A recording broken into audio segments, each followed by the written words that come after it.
नमस्कार दोस्तों, आपका स्वागत है हमारे इस चैनल में एडवोकेट कृष्ण कुमार त्रिपाठी।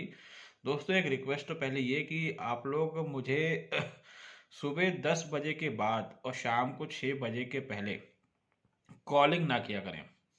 अक्सर मेरे पास कॉल आ जाता है और मुझे बोलना पड़ता है कि मैं अभी फ़ोन नहीं उठा पाऊँगा या फिर मुझे फ़ोन काटना पड़ता है। आप मुझसे बात करना चाहते हैं तो सुबह 10 के पहले और शाम को 6 बजे के बाद मुझे कॉल लगा सकते हैं। और जब भी कॉल करें उसके पहले मुझे व्हाट्सएप मैसेज ज़रूर करें कि सर मैं कॉल लगाना चाहता हूँ, बात करना चाहता हूँ, ठीक है। वरना क्या होता है कि मैं खुद डिस्टर्ब हो जाता हूँ जब मुझे आप एक गलत टाइम पे कॉल लगाते हैं तो। दूसरी बात कि हमारे पास कई लोगों के कॉल आए और लोगों ने बताया कि उन पे जो केसेस चल रहे हैं, खासकर डाइवोर्स का केस है 125 का, डोमेस्टिक वायलेंस का, उसमें उनको नोटिस नहीं मिला है। लोगों का ऐसा कहना है कि सर हमको नोटिस नहीं मिला है, उसके बावजूद भी हमारा केस जो है चल रहा है और उसमें मतलब फर्जी तामीली जो बोलते हैं जिसको कि फेक एक्नॉलेजमेंट वो लगी हुई है। और जज ने ऑर्डर शीट में लिखा हुआ है कि प्रतिपक्ष प्रतिप्रार्थी या फिर क्या कहते हैं अपोजिट पार्टी को नोटिस मिल चुका है और केस की कार्रवाई आगे बढ़ाई जाती है, ऐसा कई लोगों ने बताया हमें। तो दोस्तों, अगर ऐसा कुछ आपके साथ हो रहा है तो इसमें आप तब तक कोर्ट में अपीयर मत होइए जब तक कि कोई नया नोटिस या समन या वारंट आपका नहीं निकलता। और पीठ पीछे आपको उस केस में नज़र बनाए रखिए। उस केस में जिस भी मतलब तरीके से आपको नोटिस जारी हुआ है उस पूरे तरीके की इंक्वायरी आप कर लें। नोटिस जारी आपको रजिस्टर पोस्ट से ही हुआ होगा।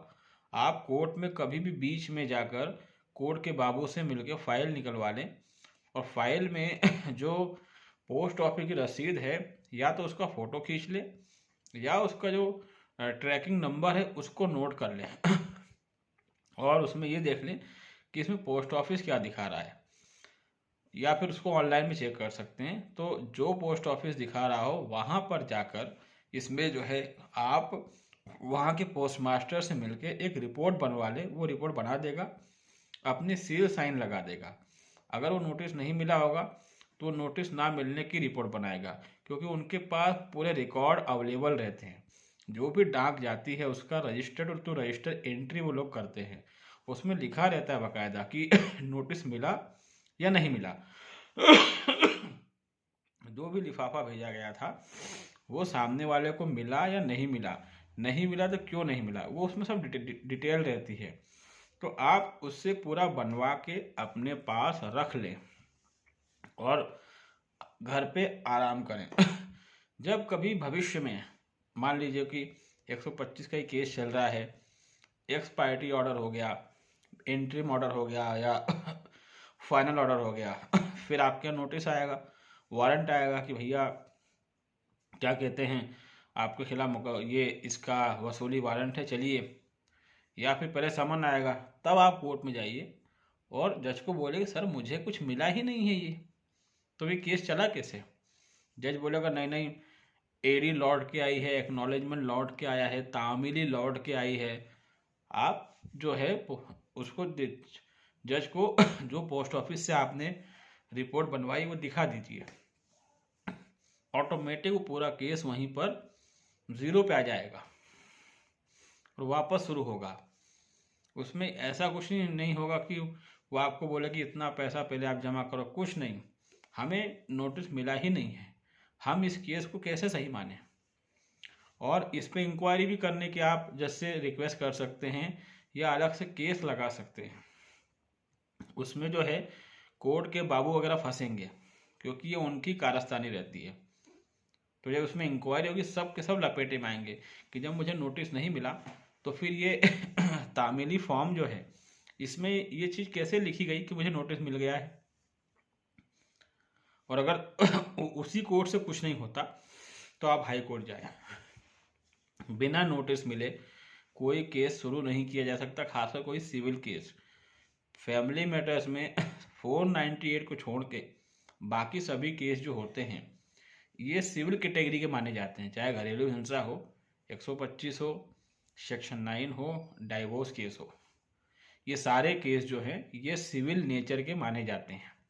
तो जब हमको नोटिस नहीं मिला तो फिर हम जो हैं कैसे आपकी जो अभी तक की कार्रवाई हुई है उसको हम सही कैसे माने और हम उसके अकॉर्डिंग जो है भरण पोषण क्यों दें।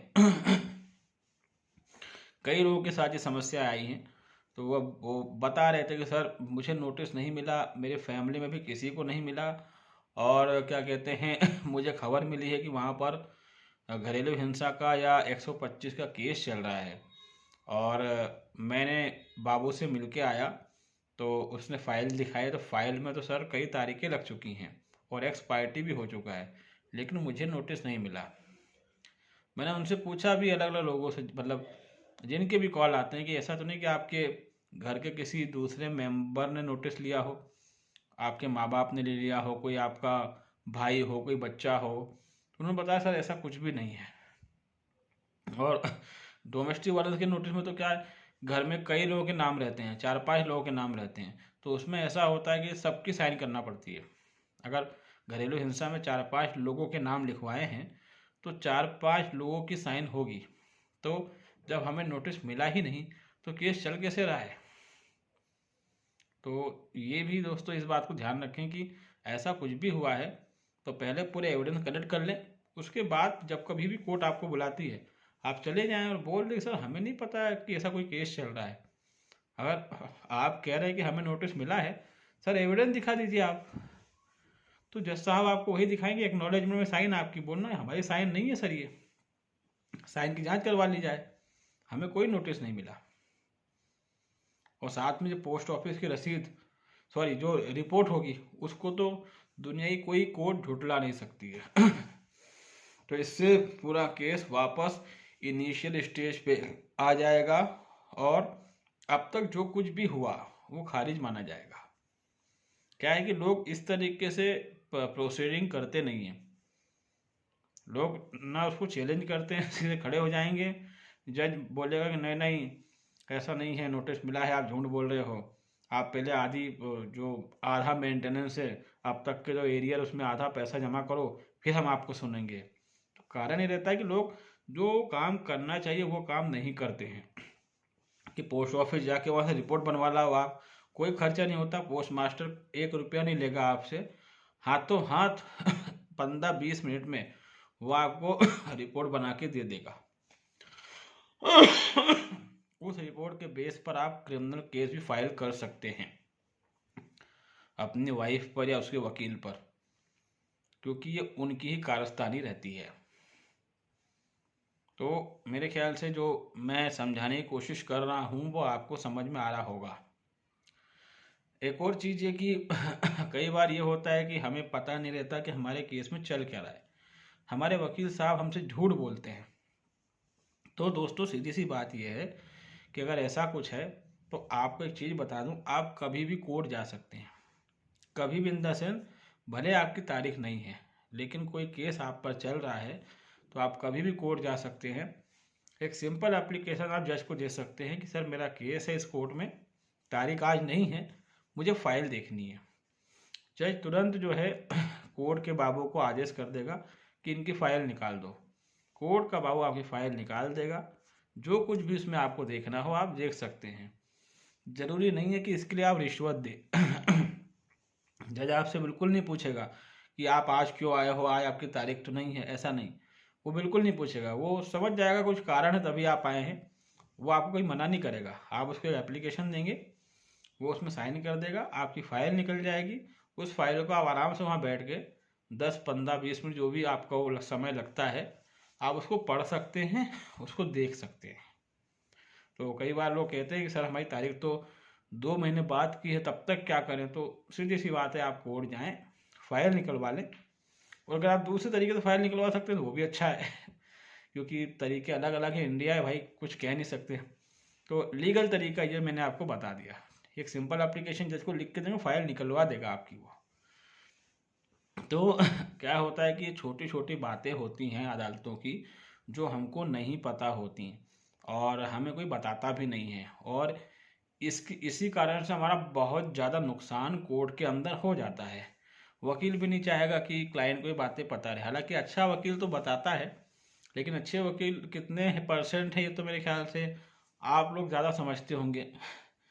तो ऐसी कई चीज़ें हैं जो हमें कोर्ट के बारे में पता होनी चाहिए, ताकि कभी कभी क्या होता है कि हमारा वकील हमें धोखा देता है, और अभी जिससे ही बात करो वही ये कह रहा है कि सर मेरा वकील पे मुझे विश्वास नहीं है, मेरा वकील सामने वाले से मिल गया है, मेरा वकील ये नहीं कर रहा है, वो नहीं कर रहा है। तो कारण ये है कि ऐसा होता है, खासकर कि आजकल ये चीज़ें बहुत ज़्यादा बढ़ चुकी हैं। फैमिली मैटर में तो बहुत ज़्यादा ही बढ़ गई हैं। फैमिली मैटर हो गया, चेक बाउंस के केस हो गए, ये वो मैटर हो गए कि अगर यहाँ मामला सुलझ भी रहा है तो वकील कुछ ना कुछ ऐसा दाव खेल जाता है कि वो मामला सुलझता नहीं है, क्योंकि वकील को लगता है कि एक मोटा अमाउंट मुझे मिल जाएगा।